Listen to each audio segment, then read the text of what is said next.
Hello everyone, how you guys doing today? How's your family? Today I'm going to be talking about 5 things more important than money. Now, if this is your first time watching me, please consider subscribing. Please watch the video to the end, it helps with the algorithm, and please leave a like. So, let's go into the video. So I understand that this is a curious topic and sometimes it's very controversial because people say money is all important. People say there are things you can't buy with money, but money is important for everybody, no matter how rich you are or where you come from. Okay, so this is quite a controversial topic for many people because regardless of where you're from, you've interacted with money and you understand that money is very, very important to live in the world we are in today. So, what are the things that could possibly be more important than money? I don't want to mention the obvious things like love, fulfillment, contentment, satisfaction, and these are all valid points. The first thing I'm going to be talking about today is, let's take $1 billion for example. I'll give you $1 billion a day, but you die tomorrow. You see, so suddenly $1 billion doesn't seem that big. When you consider the fact that you're not going to be here tomorrow to spend the money. Nobody would choose $1 billion over the remaining time they have in this world. So what does that tell you? It tells you that time is more important than money. And no matter how you want to spin it, no matter how you want to look at it, the future has possibilities. That's what being alive means. Endless potential. And endless potential doesn't mean much when you already know when you're going to end. So the fact that you don't know when you're going to die,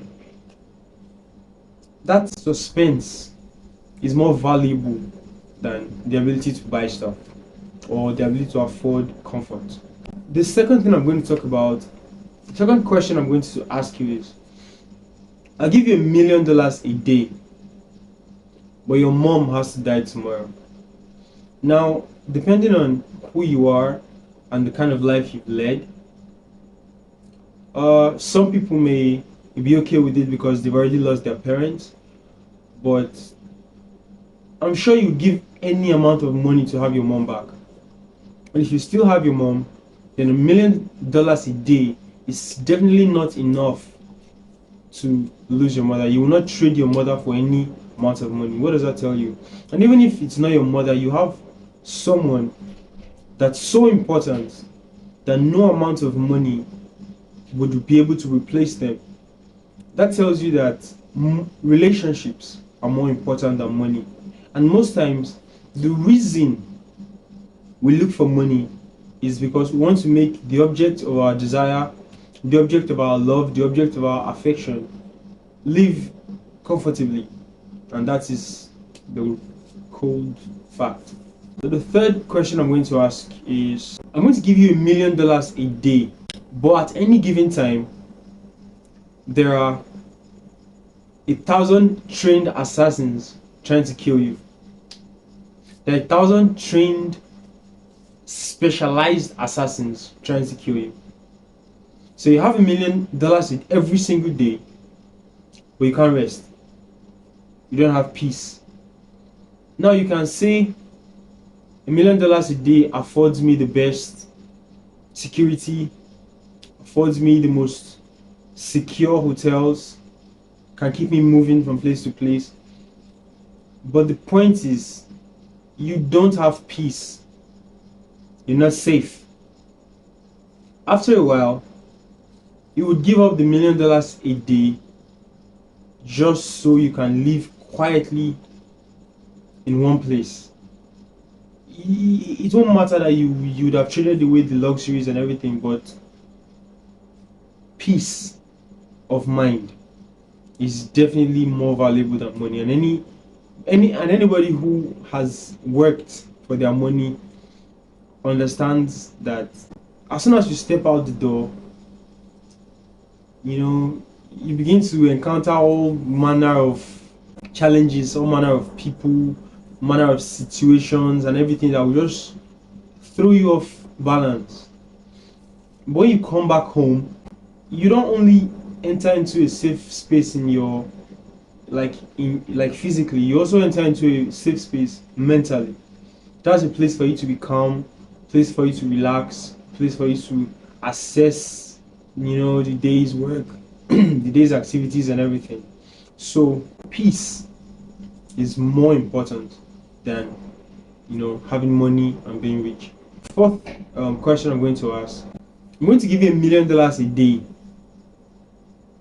but you'll be locked up for the rest of your life. You'll be locked up in your room for the rest of your life. But you get to have $1 million a day, but you'll be in one place for the rest of your life. So what I'm talking about here is freedom. Freedom is more important, far more important than money. In fact, I would trade. Thank God I'm not a slave, and I don't know what it means to be a slave because none of my ancestors were abducted during colonialism. But I think I would not trade freedom for any amount of money. So for me, my freedom to talk, my freedom to move around, my freedom to do anything that's not a crime is more important than having money and being unable to, do the things I enjoy, do the things I like, be who I am and be who I want to be, or change and become someone else. Have the freedom to do as I please. So there's no amount of money that can replace your freedom. The final point and the final question I'm going to ask is, I'll give you $1 million a day, but you'll be sick for the rest of your life. Anybody who's healthy can't quite appreciate their health. It's impossible to appreciate health when you're healthy. When you are down with something, even if it's as mundane as a fever, you appreciate. Suddenly it's become amazing that you went through very, very long periods of complete and total health and well-being without even taking notice of it, because we're healthy most of the time. So if you want to appreciate your health, just take a trip to the hospital and just move around the world, and then you see sick people, you see injured people, you see people that are unable to do the basic things that you don't even appreciate anymore because you're healthy. So it's not amazing that you can see, it's not amazing that you can hear, it's not amazing that you can speak, it's not amazing that all of your senses work perfectly. So you work hard for money, and you think money is all important, but you're healthy. I know for a fact that rich people exchange their wealth for health or for the possibility of health. Like, they don't even know that the treatment is going to work, but they are willing to pay for it because it might work. It might bring them back to a state of well-being. So when you have that state of well-being, it's ironic really, because you spend all your time doing all these unhealthy things, living an unhealthy lifestyle, chasing money, and then when you eventually get the money, if you eventually get the money, and let's say unfortunately get a health complication as a result, I'm going to end up giving most of the money away, if not all of the money, just to buy a health back. I was reading a story about two men. One of them was rich and accomplished and in his 50s, and the other one was in his 20s. He wasn't rich, he was in college. The younger man walked to the beach and spread out his mat and lay down in the sun. The older man came with whole entourage with luxurious cars. But he also came down to the beach with his bodyguards, and they spread them out for him, and he laid down and was enjoying the sun. So the two men got talking, and the older man said to the younger one that if you work hard at school, get good grades, and graduate successfully, you're going to be able to get a good job, high paying job. You can now work your way up the corporate ladder and become successful, so you can have the time to come down to the beach and enjoy the sun. So basically, the older man was telling the younger man that freedom comes when you become successful, when you become rich. But the younger man said,